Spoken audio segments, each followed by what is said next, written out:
Welcome in, everybody, whether you're on the East Coast, West Coast, or around the world. This is Coast to Coast StreamYard, still killing it.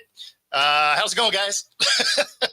Yeah, I'm having the same situation over here. I feel like very glitchy. Like it's like, hey, here I am. Oh, maybe here I am. Here I am. It's a little glitchy. I just want to say we're off to a hell of a good start. Right? Yeah. Loving it. It's exactly what you want to do when you're, producing a show, is have everything be awesome. And if you're sensing some sarcasm, I'm laying it on pretty thick.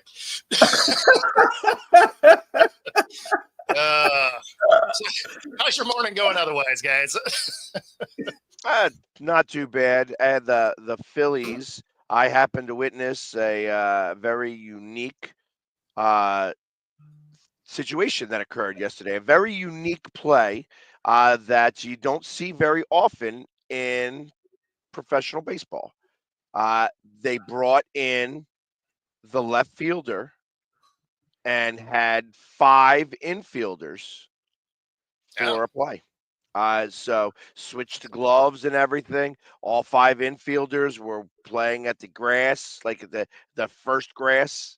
So like to try to throw home, they had bases loaded, and it was like one of those situations where it was like, okay, we just need to, we're going to throw home. You know what I mean? Because obviously we don't want to lose the game.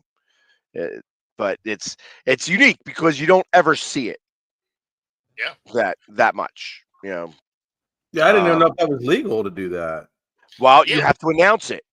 Oh, okay. It's now an announced play. It's so you have to, the manager had gotten kicked out because they did a bunt, and then they said that the guy was interfered with the throw type situation, which was not the case at all. He ran in the line, was on the line, and stuff like that. But the manager came out and wanted that umpire to have it checked. And the umpire's like, no, I'm not going to have it checked. He was fine. Oh. And I made the call, and we don't need to check it. And the manager for the Cubs was like, I disagree. I think that you should still have it checked. And he's like, you're out of here. And, That's crazy. That's a weak way to throw somebody out. Well, I mean, he threw him out. I mean, he was arguing with the umpire. You know what I mean? He didn't want to stop arguing. He was just like, hey, I want to have this checked. And the umpire's like, no, he was fine. It's just whatever. And you don't get it to have it checked. So, wow. And the Cubs need to work on their fielding of bunts as well. The Phillies, who are not known for their bunting, had like 5 bunt singles. Like the Cubs could not throw anybody out after a bunt. That's crazy. That's weird. They could not. All 4 or 5 bunts wound up being called safe. Wow, you don't see that very often. No, you don't see that very often. But and by very often, you mean ever. So, but ultimately, we did have a walk-off because you can only walk it off when you're in extra innings. Wow. And we won 4-3, which was interesting because the Phillies also had like 12 hits, but only scored 2 runs and at least 3 base running errors. Like, you guys ain't that fast. Realize you ain't that fast. They tried to stretch singles into doubles and got thrown out like I think 3 times. Yeah, that's crazy. I can't believe 5 bunts. 5. I've never seen it. I've seen 2 bunts. I haven't seen that. They had back-to-back bunts. The Phillies at one point had back-to-back bunts. Both were called safe at first. That they couldn't field it fast enough, or the whole, hey, man, let me look over at third base, see if I have a play there, throw it to first. No. Safe. Twice. The first time was like second base. You know So what it they're was. working on this week? Yeah. Or fielding practice is just laying down bunts. Like, you guys Well, need to be able to figure this out. Well, no, yeah, well, having the fielding out. But what it tells me is that first off, the Phillies that are able to bunt, that's probably a play of the day. Like, you want to bunt now, you can beat it out. So maybe I consider using that as, hey, I'm going to bunt today. You know what I Hey, mean? Like But I it's keep doing it interesting until they start to get you out almost. well, that's the thing, right? Like, if they can't stop it, just keep doing it. Especially because as guys move up to try and defend against that, now all of a sudden your blooper lands in the field of play as opposed to being an out. So, But it's weird to me that for guys that aren't that fast, like we were talking about a minute ago, the 3 fielding errors. It's interesting though that they were able to get 5 guys to first on bunts when they're really not that fast. I mean, I'm not sure if it was 5. It may have been 4. well, Like I said, I know, but there was an inordinate amount of bunts, singles. Yeah. You know, and one wasn't a bunt. One was like a full swinging. It was an odd play. Again, that they couldn't. That he was beat out. You know what I mean? But that didn't go anywhere. Yeah, it's like it was. So it was right there, and the pitcher was going to get it. Then the catcher, that he pulled off the last second. So then the catcher was like, so lots of, right now, there's a thing going on in Major League Baseball in general. No communication. Yes. There is a no communication thing going on that says, we are professionals.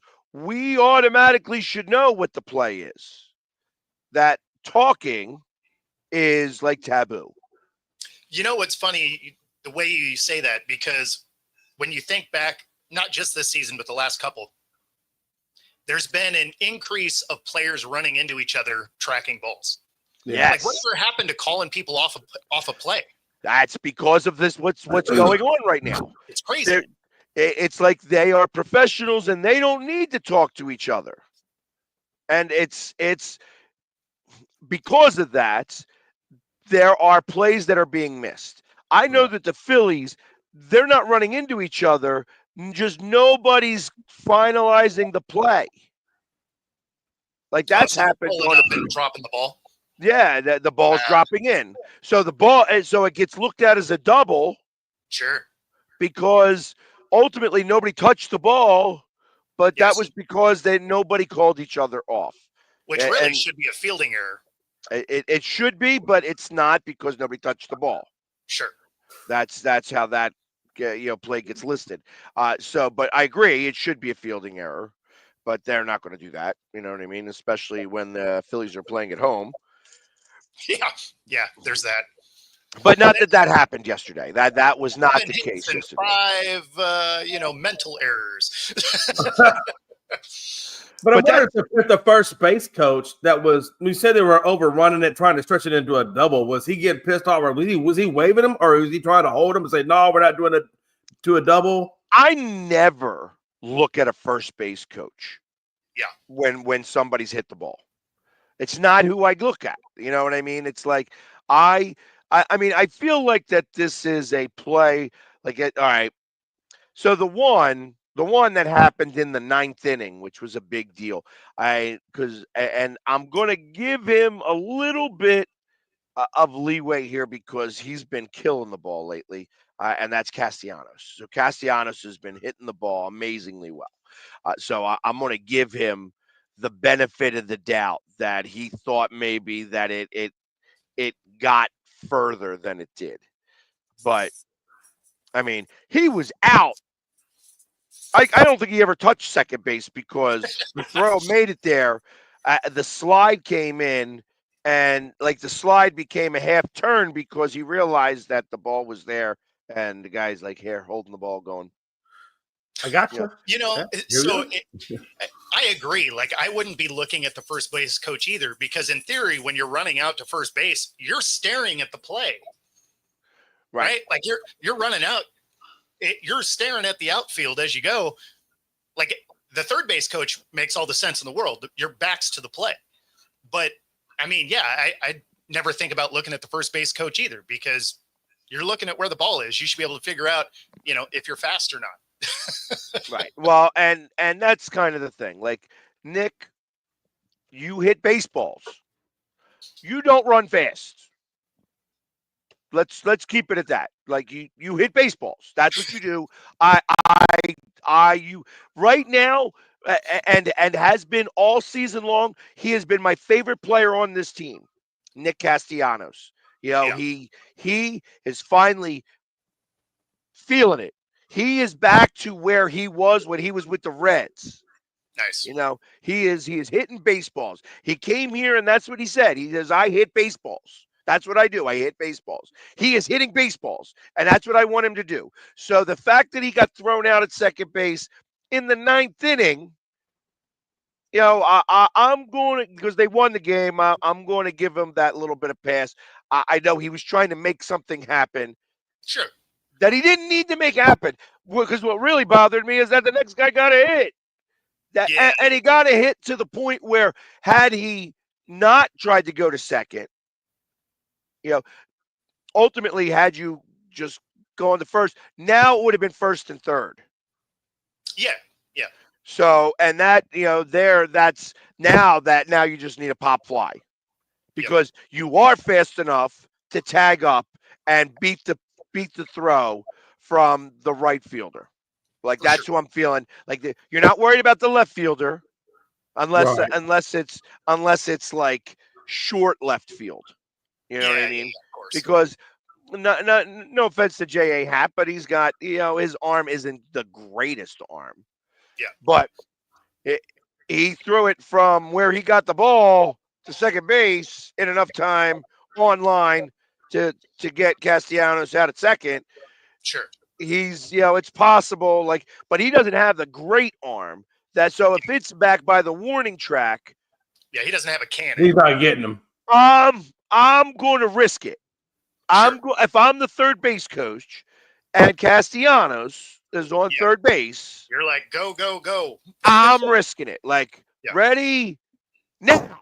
You know what I mean? And let's see who's going to, because the other thing is that Happ, he's left fielders. The one thing about left fielders is that they don't know how to set themselves up to catch the ball, to throw the ball.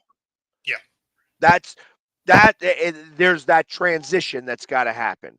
Like, so that's the biggest difference typically between a left fielder and a right fielder.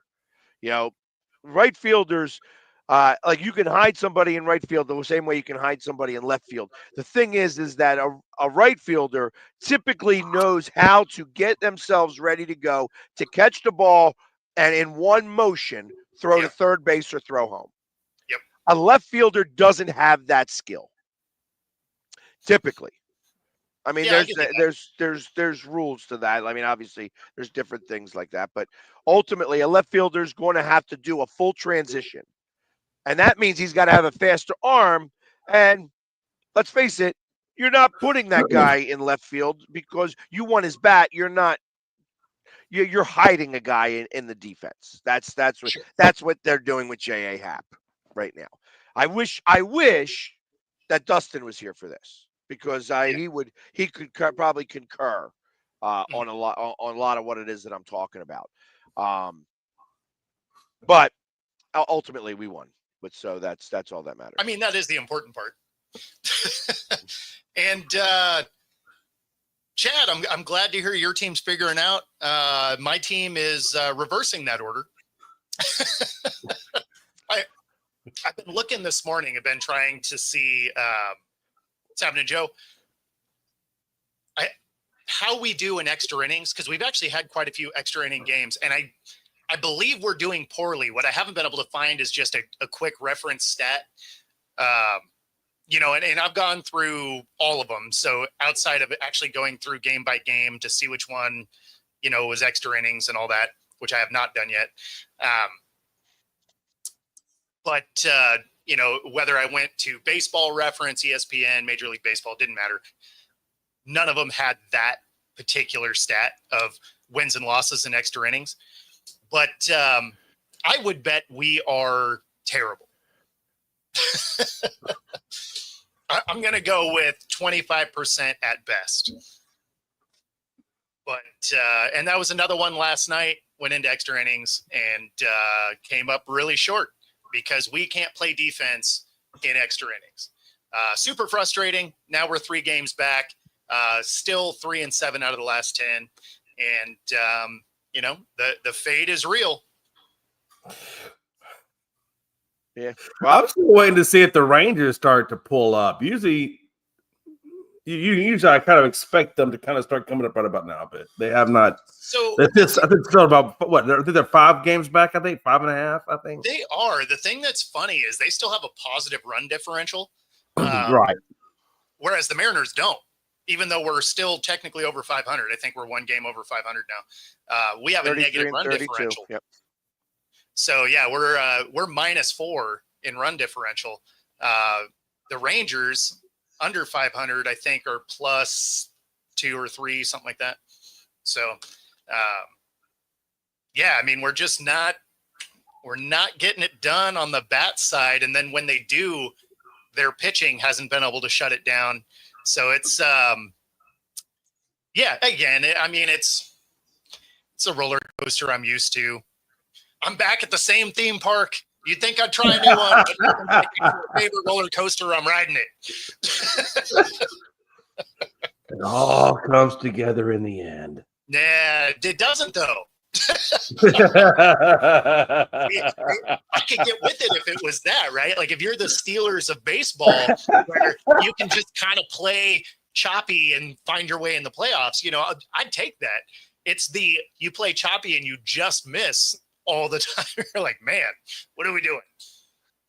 Yeah, and you did play the Diamondbacks, who have a pretty good team. So it's not like you lost to like some scrub team or something. I mean, you're playing a pretty good team. So yeah, I mean, well, but that's not what my point was. My point is, yeah, I understand. we went into extra innings and then gave up 4 runs. Yeah, I understand. Like we got to be able to figure out how to get off the field in extra innings. Giving up 1, sure, you got a guy starting on second. I mean, most teams are going to capitalize on that, right? You can't give up 4 runs. Like you have a hard enough time beating teams that put up 4 runs, period. You can't then give up 4 runs in the 10th. I've never even heard of Hancock. That's who y'all had pitching last night? I didn't see who our starter was. Looks like it was Hancock. E. Hancock. I don't know who E. Hancock. Emerson Hancock.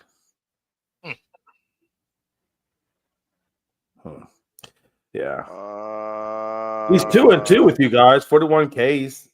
But good. He does have a pretty high ERA though at 5.04. But interesting. Yeah, interestingly enough, that was a year ago. All right, so that's yeah, no, it's funny. Good. Oh, good.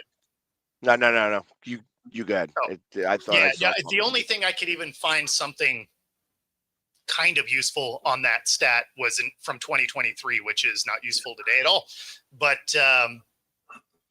unfortunately, that's a weird one that doesn't seem to be tracked. When you think of baseball tracks every stat ever, it's odd that I couldn't find that one. It seemed like that one would be a pretty obvious thing to have in your mix. Like, oh, extra innings, how do you do in those games? It's like, oh yeah, Baseball Reference, which has every obscure thing. You're like 0 results. It's like, I feel like that would be a useful one to know. Yeah. So, I mean, obviously Reddit is.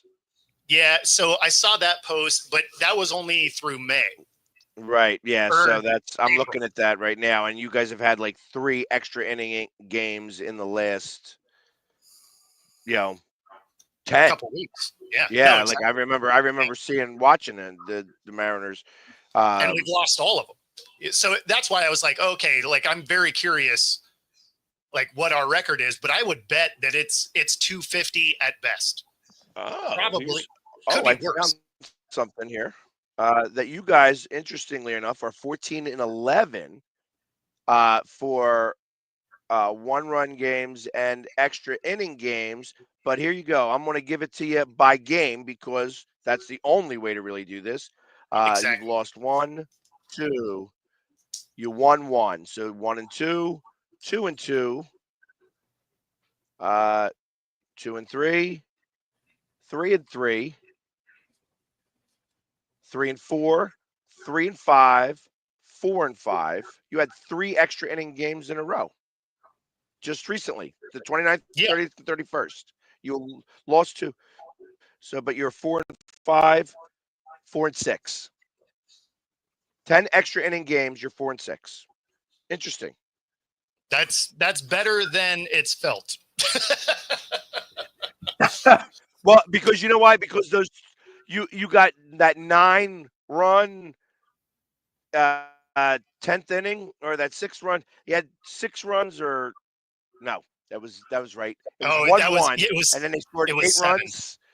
Yeah, they gave up Yeah, all 7 right, yeah, runs. 2-2. Yeah. And then the next day you went into the 10th inning and lost 12-6. Yeah. No. Like, it's been atrocious.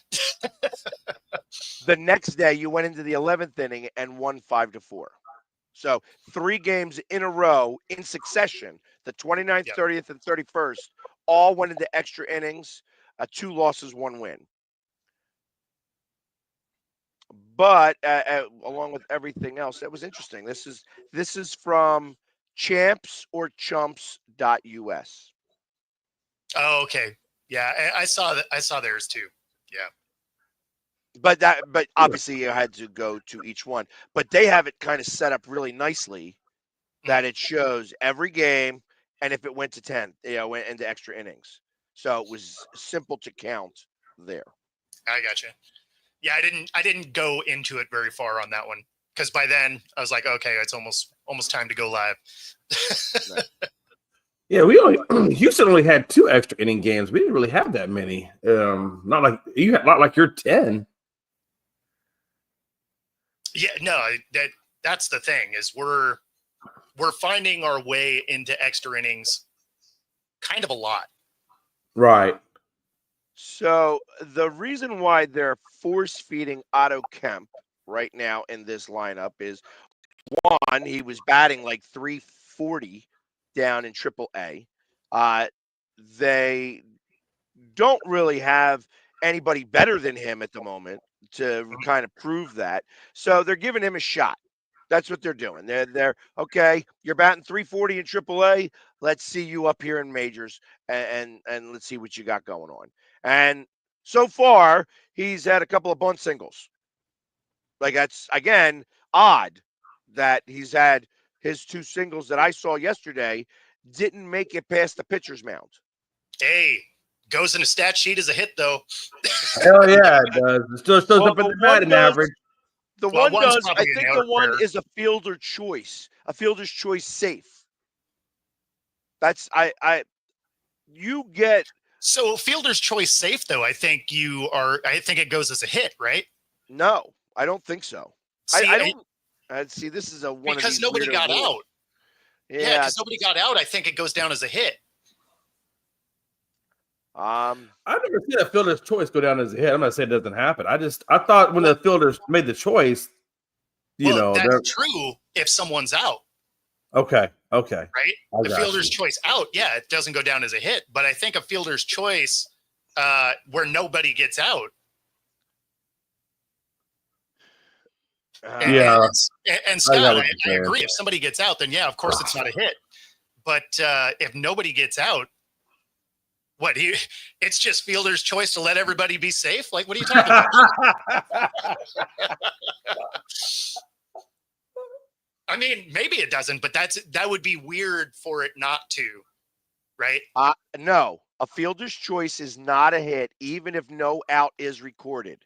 Okay. Fielder's choice occurs when a batter reaches first base because the fielding team attempts to get another runner out or has made the play and did that. So actually, I guess if he went, hold on, I'm gonna try to field this. Fielder's choice chooses to try and get a runner out rather than the batter. A batter is not credited with the hit if they reach first base due to a fielder's choice, even if no out is made. That's interesting. Yeah. Hold on. The key element is the attempt to make an out at another base, Okay. not necessarily the success of that attempt. If the fielder tries to get a runner out at another base and the score judges the batter could have been put out at first, it's a fielder's choice, not a hit. Okay. So it's a judgment call by the box. I think that's what that is. There's no, because it doesn't express is, yeah, it's So yeah, I mean that's basically if the box thinks he could have been put out. So I mean that's a judgment call. I mean, okay, fair enough. And of course, if it's a bunt, of course you could have been put out at first, right? I would imagine, absolutely. yeah, and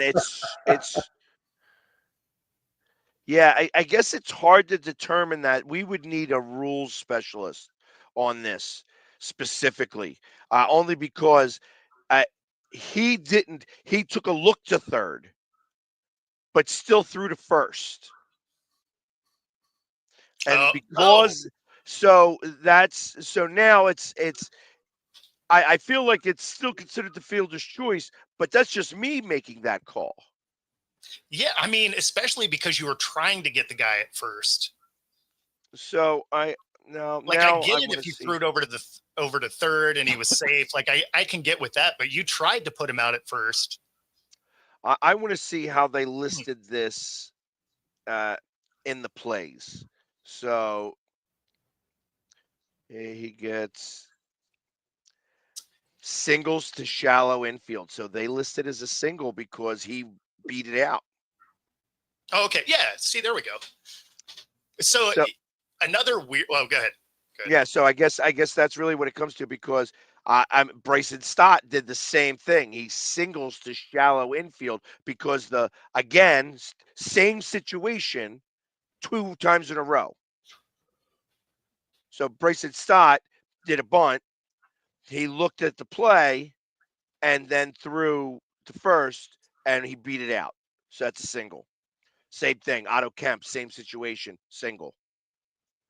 So in the land of obscure rules, this happened like 3 days ago. I forget the team offhand now, but pop fly, runner tags. The guy hits the ball because, again, the communication issue that we were talking about earlier. Another fielder caught the ball, throws it back to third. Runner was safe. Runner was called safe because the runner tagged up on initial contact, not when the ball was actually caught. And apparently that is a thing. Yes, because you can't, or else everybody could juggle the ball. For sure. Well, in this case, though, is a different guy that caught the ball than initially. Doesn't matter. So same situation. Yeah. So that was so he was called safe. But I mean, on video, it looked like he took off way early because you're watching for the ball to get caught. But because he tagged when the initial guy touched the ball, yeah. Yeah, because ultimately that's because they have to do it by that rule specifically, because if not, everybody would look like they're juggling the ball and be like, oops, you know what I mean? No, and then, sure. oh, he left early. He's out now. You know what I mean? Like yeah. And I'm sure that's exactly what happened when that rule got introduced. Yeah, because I'm sure that somebody did that once, and then they're like, okay, no. So they had to make the call on that.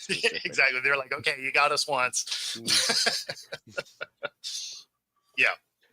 But yeah, no, that one was interesting because you're just like, oh, okay. Like I get it if it was the initial fielder, but because it was 2 guys that almost ran into each other, because again, nobody's communicating, and the other guy catches the ball. He's like, oh, okay, well, I mean, I don't know, that puts some question there. But nope. He's safe in that scenario. So there you go.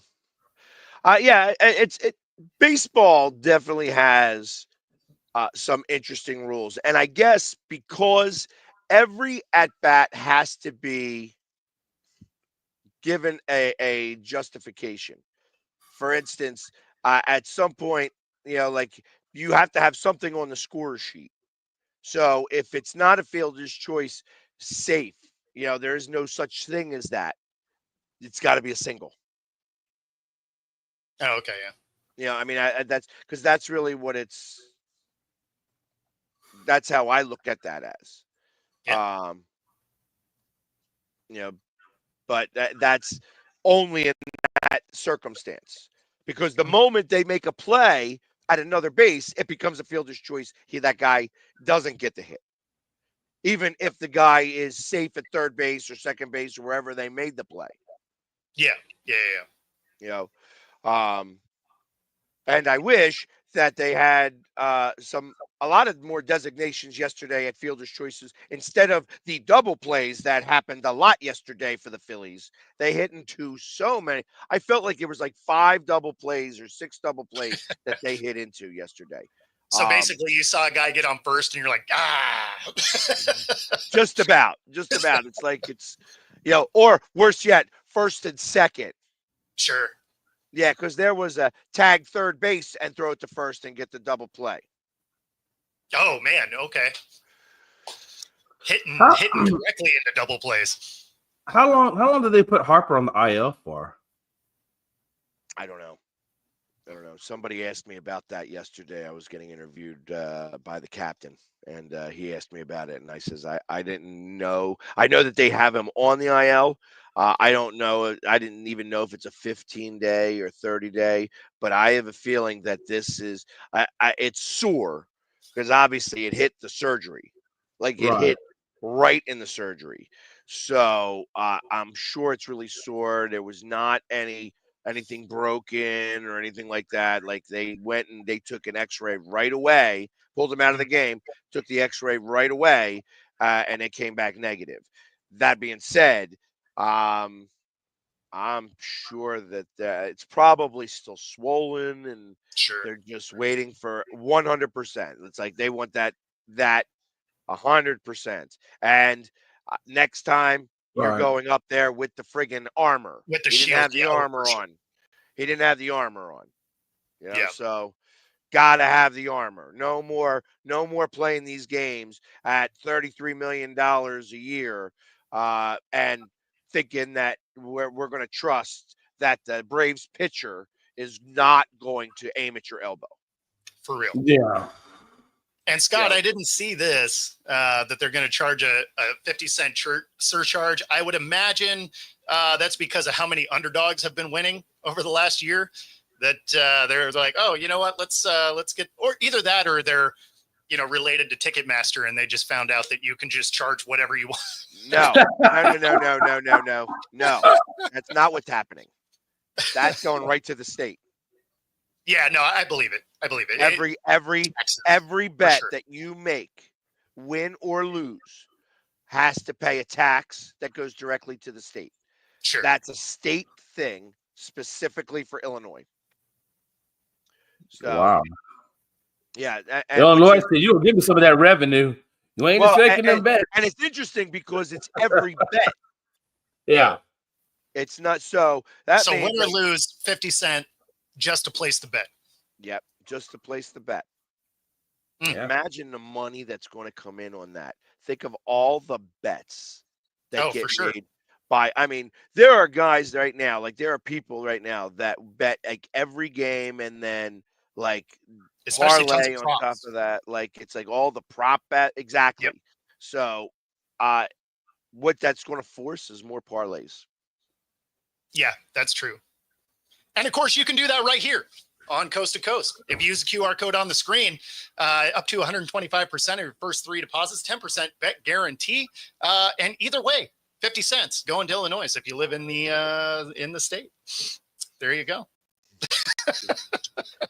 So here's something we're going to change. I want to change topics away from baseball and not talk about the Stanley Cup, which wasn't as great a game yesterday, except the fact that there were, Edmonton started doing cheap shots. Like, so that's, hey, this is, all is fair in love and war type thing. So it's like, I can appreciate that.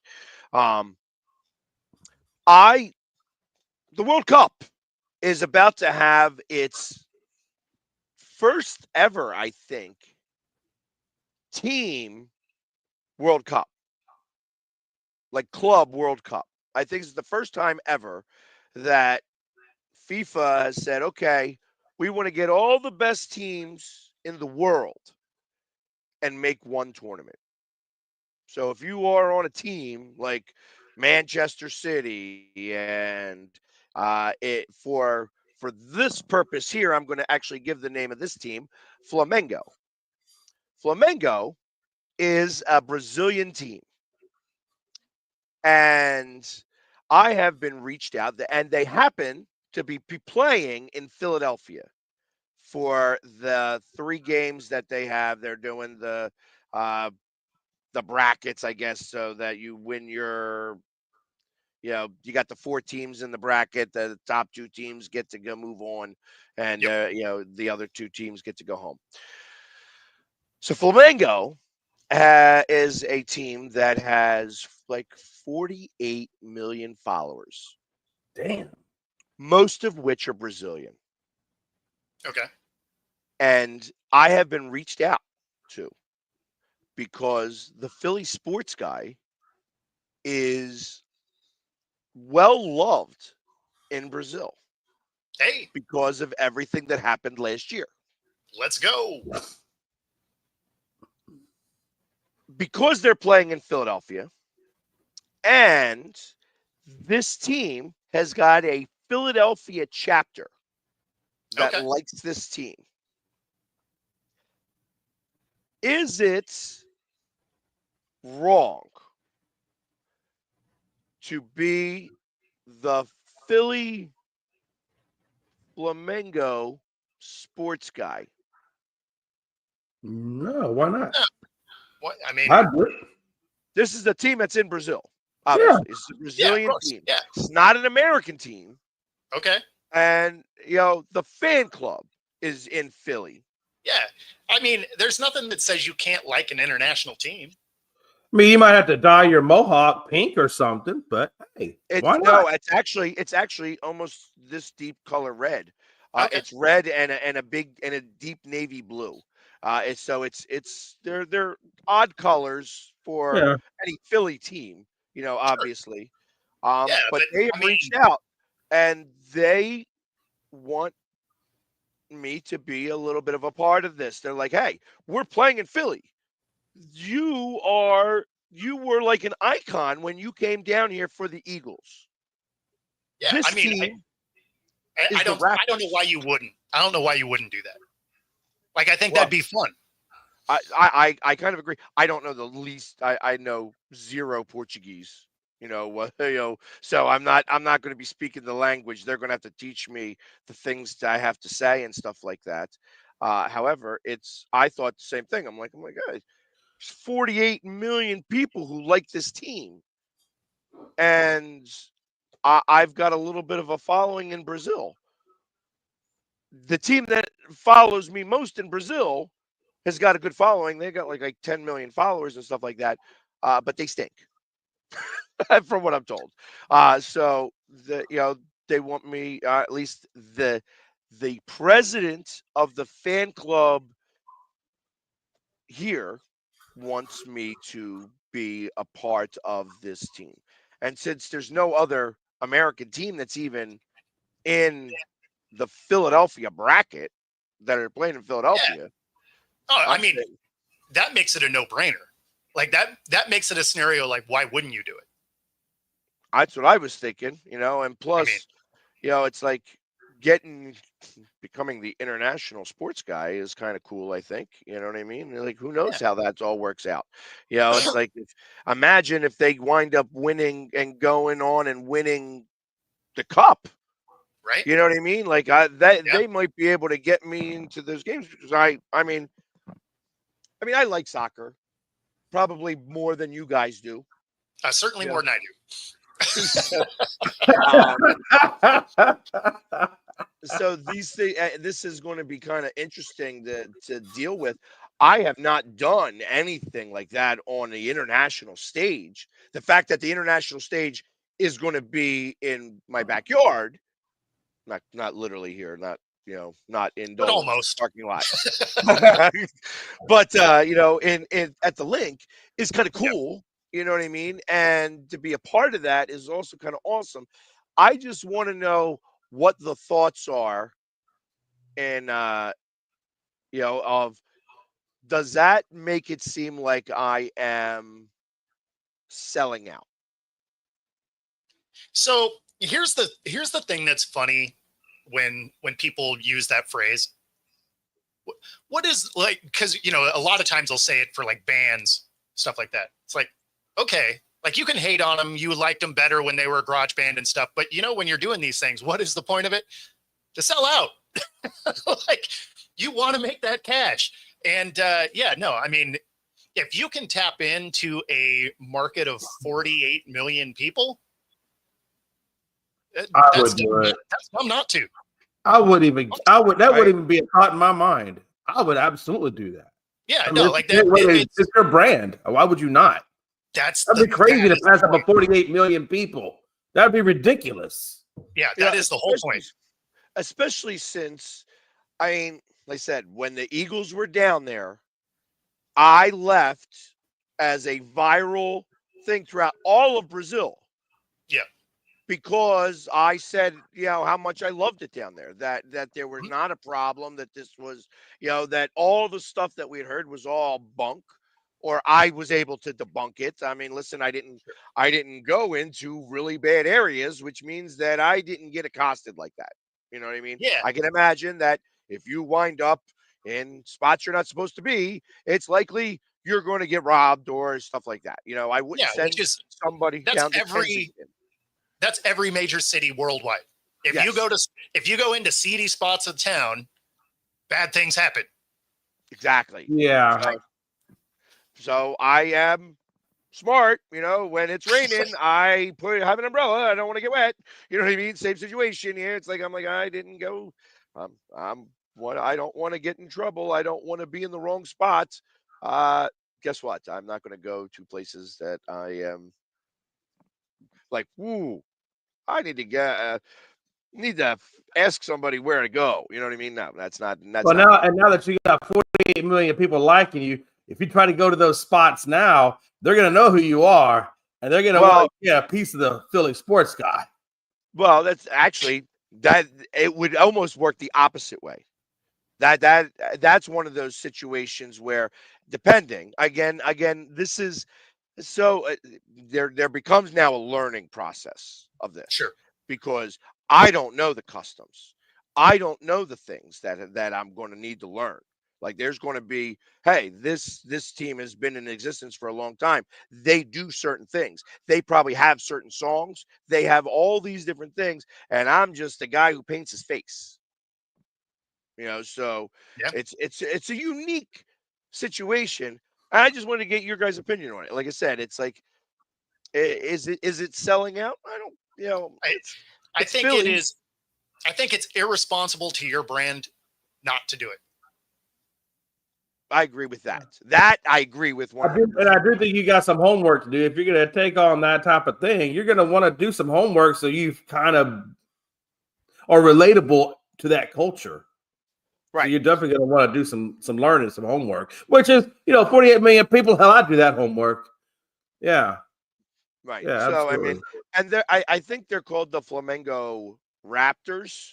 Like, it's not like they're Flamengo, not like a flamingo. It's done a little different.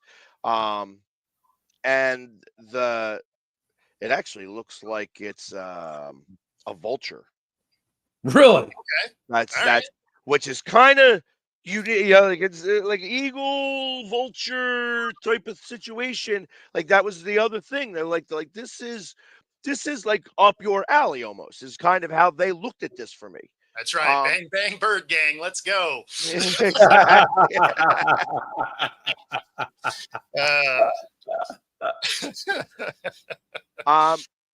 I would a little bit. I don't know that I'd be able to take video and stuff like that, and Yeah, anything I so take, I'd be able yeah, to share. exactly. Yeah, I mean, you wouldn't be able to do like broadcast because there's TV stuff that you get sued for. Just like you can't go in and broadcast a game sitting there, because if they get a hold of that, you can get in some trouble. So Actually, and the truth of the matter is that you don't even have to show it.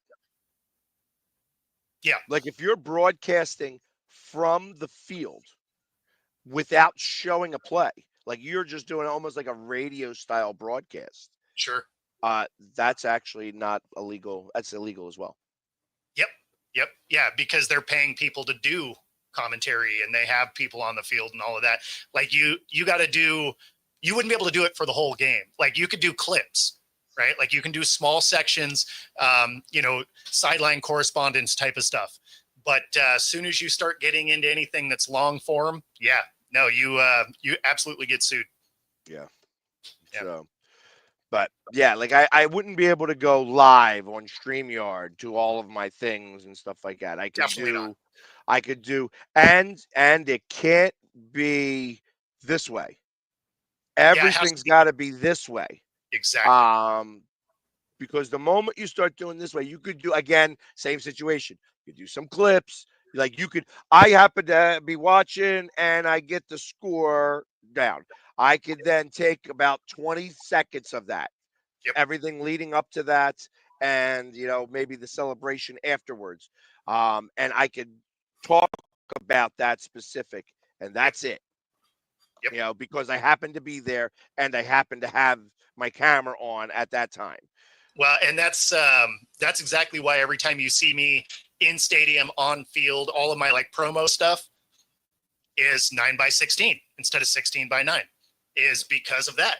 Because there's TV deals with these stadiums and these teams, and the last thing I want to do is have something caught where they're just like, hey, why don't you come over here? It's like, yeah, let me avoid that conversation. I'll need to see the back rooms of Vegas, right? Oh Lord. Well, actually, the truth of the matter is ring, or give me my ring. Not in your case there with rugby. I'm sure that they're like, hey, listen, you get a smack on the hand the first time. No, like, for sure. You wouldn't any of them. Even the NFL would be like, hey, take it down. You do it again, we're not messing around, right? Like all of these organizations would give you the slap on the hand once. Then it's the fistful of rings and, Yeah. And the truth of the matter is that they don't give you that slap on the hand until you actually start getting followers. No, that's true. So you could do that all you want. And if you have as many people that are watching this show, nobody's going to say a word because ain't nobody watching anyways. They don't care. Certainly today.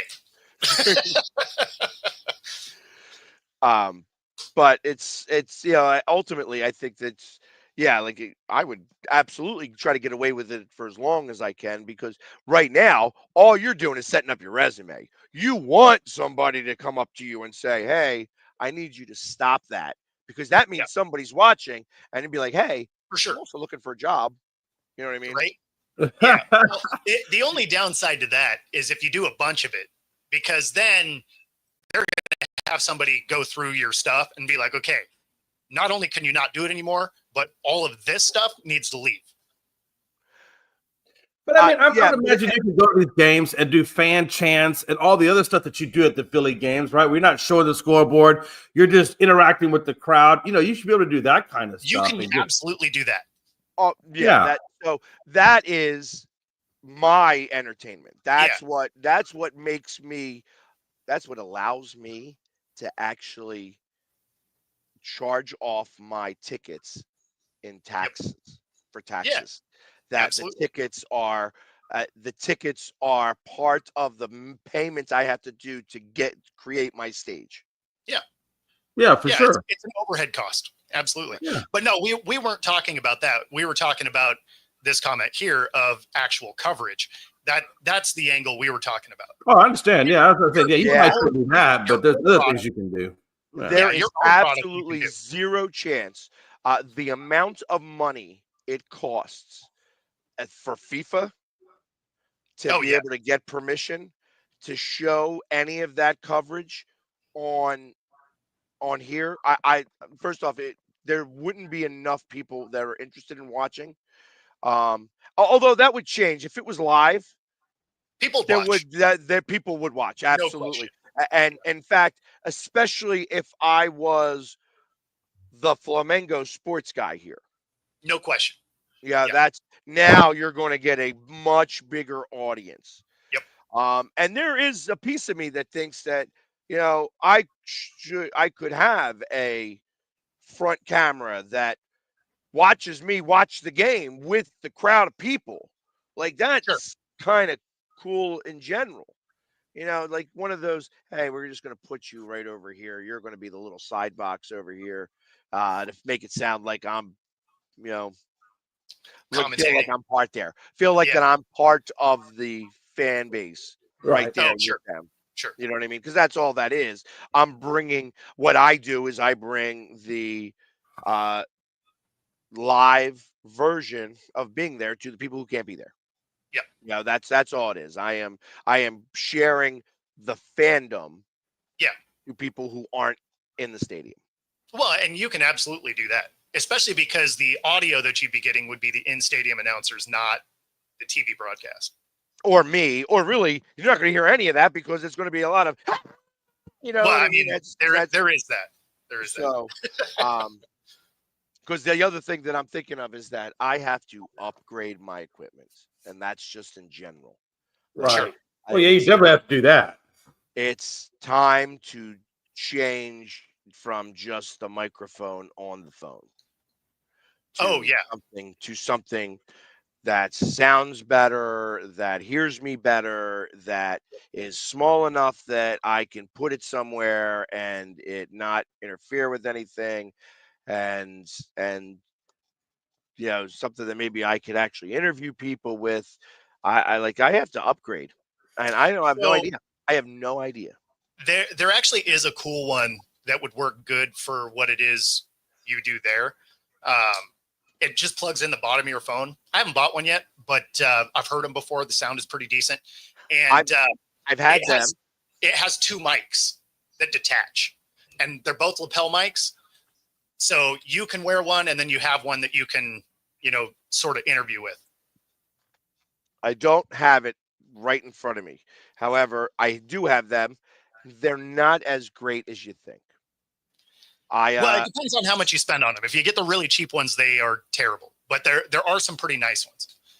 Yeah, it that might be sound the decent. times that I have to find out and do this research and say, okay, it's time to spend the money and get this. Yeah, because Rode has a version of it, and then you probably whatever you spend on that mic, you would be able to just write it off on your taxes as a business expense. Oh, 100%. That's not Yeah. the problem. It's a matter of when you're making a purchase like that, it becomes you want to make that purchase once. I'm not one Oh of yeah, those for guys. sure. Like when you're spending $20 and you have the microphones, like, I'm going to plug something in the bottom of my phone and we're going to try that whole thing. $20 is good to throw away because I drink $20 in 5 minutes. for sure. Pretty much. Yep. So in that regards, I don't mind. Mhm. I'm one of those guys that wants to pay for it once, not twice or three times. So if it makes sense for me to spend $600 rather than $300 because the quality is so much better, Yes. I'm going to spend the extra $300. Well, And that's that's the way I look at things too. and that's why I mentioned the one that Rode makes is their sound really good. I don't know what they cost. I haven't looked them up yet, but I've seen and heard ones used, and the sound quality is good. Because if you're talking about like the cheap ones that are $15, $20 off of like TikTok or something, they're garbage. But yeah, I mean, if you get a name brand version of them, they're nice. And Tiger, man, be super careful with that. If you're putting TV sound out, you get the right size following or the wrong person watching, you absolutely will get shut down copyright law. Yeah, that's straight out what did in. There was an app that you could get every game, and it was you were 2 minutes behind broadcast, but they Okay, would yeah. show the broadcast Yep. and they would stream it. Yep. So like when you were in unique spots and like because you can't watch some of these games, being a minute behind doesn't matter. You know what I mean? Yeah, Like you're like, oh, I want to watch the game. I believe Fubo also does that. They're about like 30 seconds or a minute behind. Right. Because I've watched Mariners games that way. But yeah, no, if you're doing something here on YouTube, whatever, and you are playing TV sound, you just need the wrong person to pop in. You will absolutely get nailed with copyright. Right. So be super careful with that. Yeah, absolutely. Yeah, I don't mess around with that copyright stuff. That lawsuits that gets real serious real quick. Mm-hmm. Yeah, well, I haven't seen anything that created StreamYard for shutting people down for a week. I haven't even heard of something like that. I've never heard of StreamYard shutting you down, but I've heard of YouTube absolutely. I mean, YouTube has the ability to delete your account if you do it.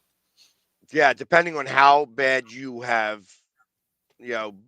beat that. Like it's like ultimately there's certain entities that they won't play. Like there's no way that you are going to do enough to try to screw with their NFL contract. Not a chance. So they will cancel your account. Yeah, with a quickness, just boom, gone. Yeah, be like, sorry, not sorry. Yeah, you know the rules. Yep, right. Because that's true. Because you hit the OK button. That's exactly right. Yeah. So. Yeah. Welcome to our TED Talk about how to get YouTube canceled. Man, that being said, that does get us to the top of the hour. We managed to make it through, so yay for us. And so if you play highlights there, it's got to be in the 16 or the 9x16 ideally, and it has to be less than a minute. Or you have to give full credit to whoever broadcast it, and that means any of the money that you were to make on your channel for that show everything goes to that broadcast. Well, so part of that's true unless it's things like the NFL, and then you'd actually have to have a contract with NFL Films. And unless you're going to drop, I think the minimum buy-in for that is like $5 million. Not in my budget, as it turns out. So that's definitely not in my budget. Yeah, no, you have to be super careful because I had a show where I was breaking down some film with a NFL coach, and those sections of the video got blocked out by YouTube. So yeah, I mean, it's part of it. And so, yeah, you got to be super careful with all that stuff. That being said, we do got to get out of here on YouTube. Be sure to like and subscribe. Helps us bring our stuff to you on Roku. Stay tuned for the next hour. Otherwise, we are going to get out of here. Enjoy the rest of your day. Take it easy, everybody. Later.